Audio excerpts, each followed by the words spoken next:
Antes de criar o mundo, o Deus bíblico deu origem aos céus. Dentro dos céus, ele formou os querubins, anjos e arcanjos. Os arcanjos eram a elite entre os anjos, desempenhando o papel de principais mensageiros de Deus. Entre esses arcanjos, destacava-se Lúcifer, o mais ilustre deles. Ele era conhecido antigamente como a mais magnífica das criaturas já concebidas por Deus, uma criação esplêndida e perfeita em todos os aspectos. Ezequiel 28 versículo 15 o descreve como alguém que foi perfeito em seus caminhos desde o dia de sua criação. No entanto, Lúcifer era tão excepcional, belo e divino em comparação com seus companheiros que isso o conduziu à arrogância. Sua superioridade o fez tornar-se orgulhoso, acreditando que deveria ocupar o lugar de Deus. Ele ansiava estar no trono divino, desafiando até mesmo a Deus, como indicado por Isaías 14 versículo 12-14, onde ele expressa o desejo de subir ao céu, erguer seu trono acima das estrelas de Deus e aspirar a uma posição mais elevada do que a do próprio Deus. Essa ambição de Lúcifer o levou a acreditar que seu orgulho era superior aos deuses, cegando-o e conduzindo-o pelo caminho da altivez e da manipulação de outros anjos para que o servissem. Embora alguns anjos permanecessem leais a Deus, muitos, como Lúcifer, tornaram-se conhecidos como anjos caídos, reconhecendo-o como seu líder. Ezequiel 28 versículo 15 observa sua perfeição inicial, mas também aponta a presença da iniquidade nele, o que o levou a desafiar Deus. Isso resultou em uma poderosa guerra celestial, onde Lúcifer atacou Deus, mas ele subestimou a forte resistência do arcanjo Miguel. Incapaz de derrotar Miguel em sua forma atual, Lúcifer começou a duvidar de seu próprio intelecto superior. Lúcifer passa por uma transformação e se manifesta como um dragão, como descrito no livro de Apocalipse 12 versículos 7-8. Uma batalha no céu se desenrola, na qual Miguel e seus anjos confrontam o dragão, e este não prevalece. Nem mesmo encontraram mais lugar no céu, o que nos leva a questionar se Lúcifer realmente possuía a coragem de vencer desde o início, ou se sua ação foi impulsionada mais pelo orgulho cego do que pela coragem. No desfecho, Lúcifer é finalmente derrotado por completo pelo arcanjo Miguel, demonstrando o poder supremo do Deus bíblico. É possível argumentar que Deus agiu através de Miguel para superar Lúcifer, mas, de qualquer forma, a derrota de Lúcifer é definitiva. Em Apocalipse 12 versículo 9, Lúcifer é referido como o grande dragão, a serpente antiga, o diabo e Satanás, ganhando esses epítetos após sua derrota. Essa derrota não apenas representa a perda de seu orgulho, mas também resulta na sua expulsão do céu, juntamente com os anjos que o seguiram. Assim, seus dias de glória como a criação mais esplêndida e perfeita de Deus são substituídos por uma existência oposta, marcada pela culpa. Em Lucas 10 versículo 18, Jesus descreveu ter visto Satanás caindo como um raio do céu, indicando a queda de Lúcifer. O destino final de Lúcifer é detalhado em Apocalipse 20 versículo 10, onde ele é lançado no lago de fogo e enxofre, juntamente com a besta e o falso profeta, e será atormentado dia e noite para sempre. Lúcifer não aceita sua sentença de forma resignada. Desde o momento em que foi expulso, ele começou a elaborar um plano de vingança contra Deus.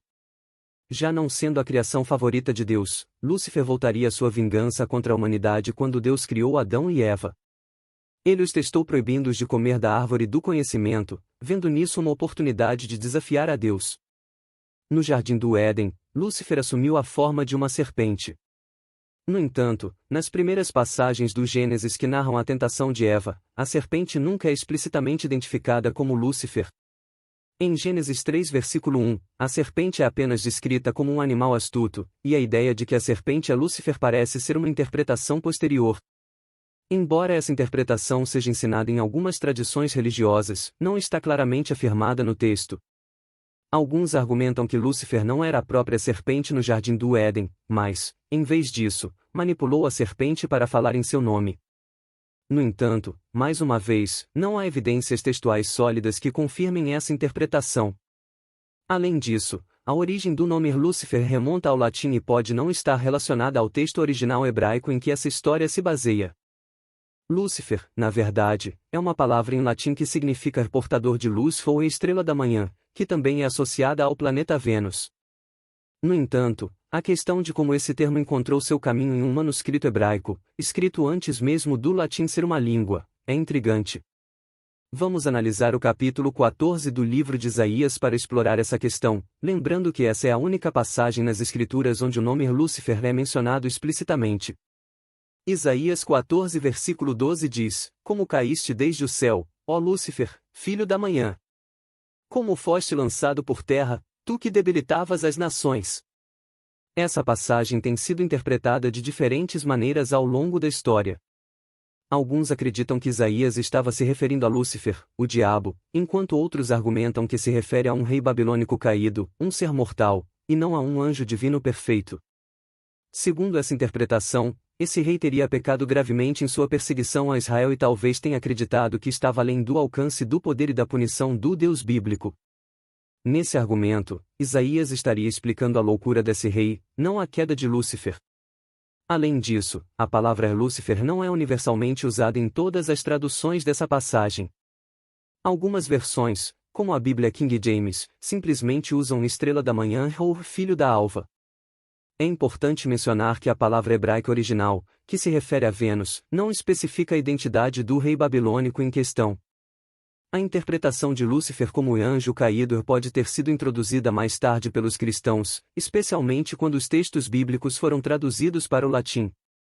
São Jerônimo, responsável por muitas dessas traduções, pode ter escolhido incorporar o termo Lúcifer em sua versão da passagem, levando à associação entre Lúcifer e a queda. Da mesma forma, a passagem em Ezequiel 28 versículo 15, que descreve alguém como perfeito em todos os teus caminhos desde o dia em que foste criado, até que se achou iniquidade em ti, é interpretada de diferentes maneiras. Alguns veem isso como uma referência a Lúcifer, enquanto outros acreditam que se refere a um rei mortal de Tiro, cuja identidade não é confirmada nas Escrituras. Independentemente da interpretação escolhida, a história de Lúcifer, seja como um rei babilônico caído ou como um anjo rebelde, oferece lições profundas. Ela nos lembra do antigo ditado de que o orgulho precede a queda e do provérbio bíblico que adverte sobre as consequências do orgulho e da arrogância. Também nos ensina a ser modestos, gratos pelo que temos e a respeitar aqueles que vieram antes de nós, pois eles podem ter sabedoria que não compreendemos na época. A história de Lúcifer nos adverte sobre as graves consequências de desrespeitar aqueles que nos precederam.